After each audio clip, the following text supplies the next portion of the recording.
Est-ce que les Congolais sont là? Est-ce que les Gabonais sont là? Est-ce que les Ivoiriens sont là? Écoutez, peuple africain, amis de l'Afrique, nous avons marché aujourd'hui, pas seulement contre Bolloré, mais contre tous les multinationales qui sont en train de piller systématiquement les ressources naturelles et minières partout en Afrique. Aujourd'hui, nous marchons contre Bolloré. Pourquoi nous sommes contre Bolloré? Bolloré, il est parmi les assassins, les criminels qui tuent et qui pillent partout en Afrique. Qu'est-ce qu'ils font les multinationales quand ils arrivent en Afrique? Ils viennent exploiter les pétroles, les coltans, les diamants, l'uranium, et j'en passe. Mais il n'y a pas que Bolloré, il y a Total, il y a Areva qui exploite l'uranium qui sert à la technologie nucléaire en faveur des Occidentaux. Et ce sont les mêmes multinationales qui vont plus à la corruption pour maintenir tous les dictateurs qui sont en Afrique. Aujourd'hui, dans notre pays, en République démocratique du Congo, nous comptabilisons plus de 12 millions de morts. Je dis bien 12 millions de morts. Imaginez, les Gabons, ils ont à peu près 3 millions d'habitants. Congo, combien? 1,5 million, voilà. Ils m'ont dit 1,5 million. Et combien? Congo-Brazzaville, 4 millions. Imaginez-vous, en République démocratique du Congo, il y a plus de 12 millions. C'est tout un État qu'ils ont massacré. Et qui sont complices par rapport à ces massacres? C'est les impérialistes. Pourquoi nous combattons les impérialistes? Leur système, c'est la domination politique, économique, militaire, sociale et culturelle. C'est pour ça qu'ils ont mis Bolloré à la tête des filiales, à la tête de toutes les firmes qui exploitent, qui tuent et qui pillent. Comment se fait-il? Bolloré qui est français ici en France, il doit contrôler tous les ports maritimes en République démocratique du Congo, il doit contrôler tous les aéroports et tous les voies ferrées. Et en même temps, ils exploitent illégalement toutes les plantations d'huile. On se pose des questions. À quoi sert la France? On accuse aussi la France parce que la France est complice. La communauté internationale est complice. Et qui sont la communauté internationale? C'est l'ONU, c'est l'Organisation des Nations Unies. Et il y a combien? Il y a à peu près plus de 20 000 casques bleus qui sont en République démocratique du Congo, mais tous les jours il y a des massacres. Mais on se pose des questions. À quoi servent les conseils de sécurité des Nations Unies? Moi je vous dis, les conseils de sécurité des Nations Unies, ils sont là en Afrique pour servir les intérêts des Occidentaux. Voilà pourquoi ils sont là. Et aujourd'hui, nous disons, à part l'impérialisme en Afrique, à part le colonialisme, parce qu'ils nous ont donné l'indépendance. Nous les savons tous. Depuis 1885, la conférence de Berlin, quand ils ont partagé l'Afrique, mais aujourd'hui ils ont dit, tiens, nous vivons sur le néocolonialisme. Mais ils sont en train de contrôler nos richesses. Ils sont en train de nous exploiter. Ils sont en train de nous imposer des présidents dictateurs à leur faveur. Aujourd'hui, en RDC, il y a Kabila qui est un sanguinaire criminel qui se maintient au pouvoir à cause des multinationales qui sont là. Parce que Total, il va regarder ses intérêts de pétrole. Pour exploiter le pétrole, il va couler des milliards. Il va demander à la France de maintenir Kabila au pouvoir. Nous avons vu nos frères de Congo-Brazzaville qui sont passés ici. Si Sassou Nguesso persiste, c'est à cause de François Hollande qui avait dit « Monsieur Sassou Nguesso a droit de consulter son peuple ». Et c'est à partir de là, nous avons compris, si Sassou Nguesso est resté au pouvoir, c'est à cause de la France. Si Kabila reste, c'est à cause de la France. Et les Kagame génocidaires, Museveni génocidaires, c'est eux qui tuent le peuple congolais pour venir exploiter, continuer à exploiter. Je passerai les messages à Areva aussi, parce que j'ai l'occasion. Areva est en train d'exploiter l'uranium au Katanga et puis au Niger. Ça, nous le savons tous. Aujourd'hui, l'uranium sert à la fabrication de bombes atomiques.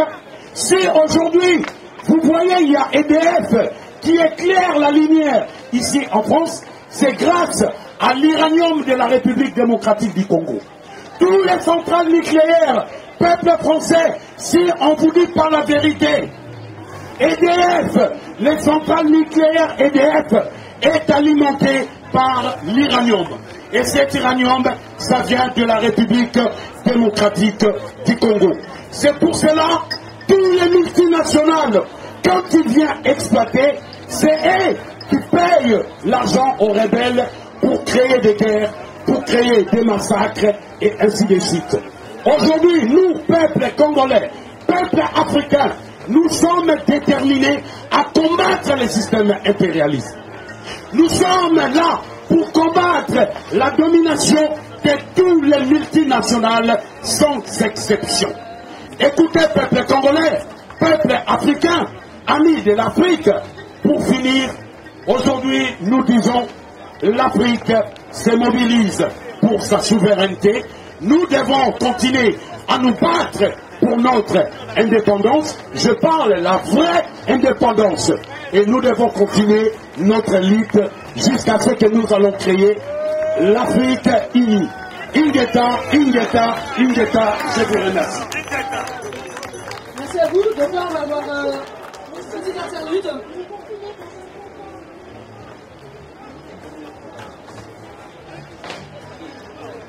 Donc c'est à vous.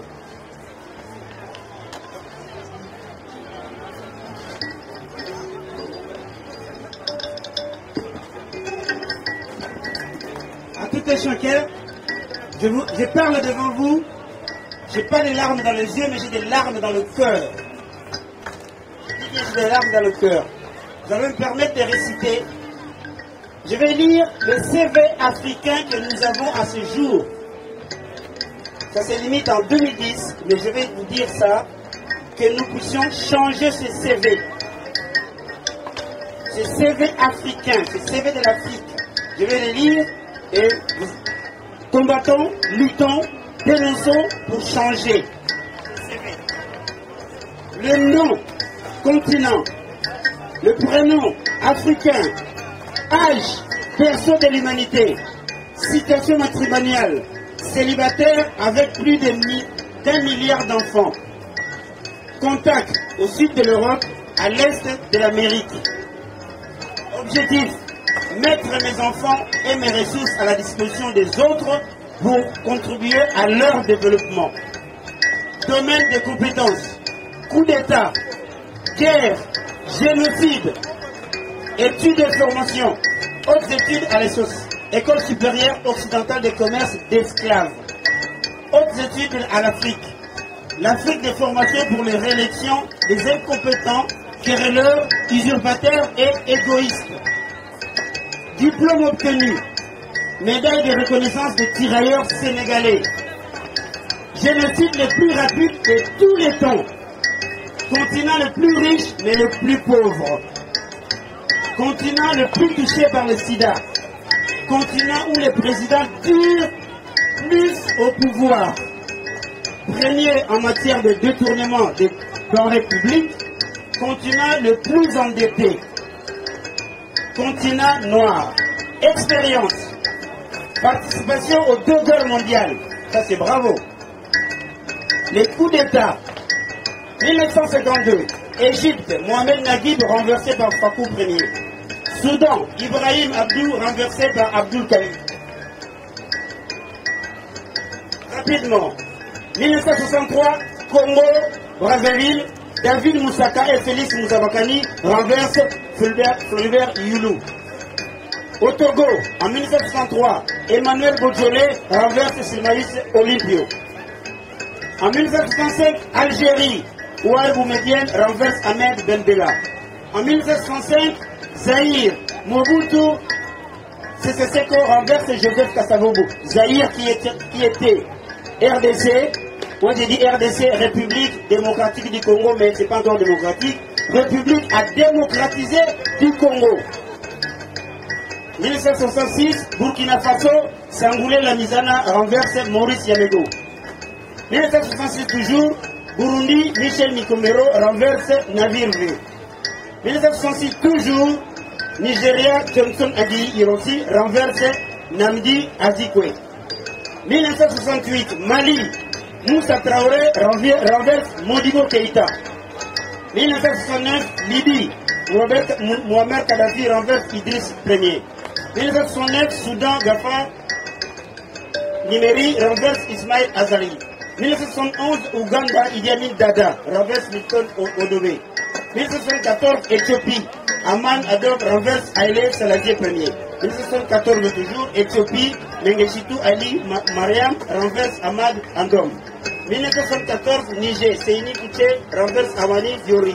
1975, République fédérale islamique des Comores, Saïd Mohamed Jafar renverse Ahmed Abdallah. Vous connaissez bien l'histoire de Bob Denard, qu'est-ce qu'il a fui pendant toute sa vie. 1975, Nigeria, Yakubu Gohen renverse Johnson Adi Hiroshi. 1975, Tchad, Noël Minaroy Oliver renverse François Tombalbaye. 1976, République fédérale islamique, Comores, Ali Soli renverse Saïd Mohamed Jafar. 1977, Congo, Joachim Yombi Opango renverse Marien Gwabi. C'est Sassou, on verra bien, l'histoire nous dira, il n'y a pas de problème. 1967, Éthiopie, Mengistu Aïe, Mariam renverse Tafari Beni. 1968, République fédérale islamique de Comores encore, Saïd Ouabouar renverse Ali Solim. 1978, Mauritanie, Mustafa Ould Saleh renverse Mokhtar Ould Adada.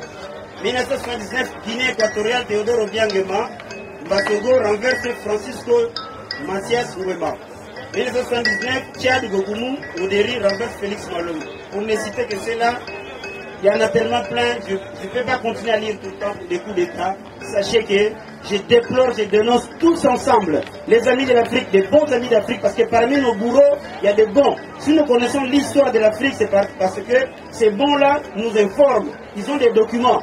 Comment voulez-vous que l'histoire de l'Afrique soit écrite par les autres? Ils viennent chez nous, ils vous donnent la religion, ils vous disent comment prier. Est-ce qu'ils vous donnent des habits, ils vous donnent des armes? Si nous voulons combattre avec ces personnes, est-ce que nous allons gagner? Non. Changeons le système, combattons, dénonçons, et puis luttons, résistons. Ingeta, Ingeta.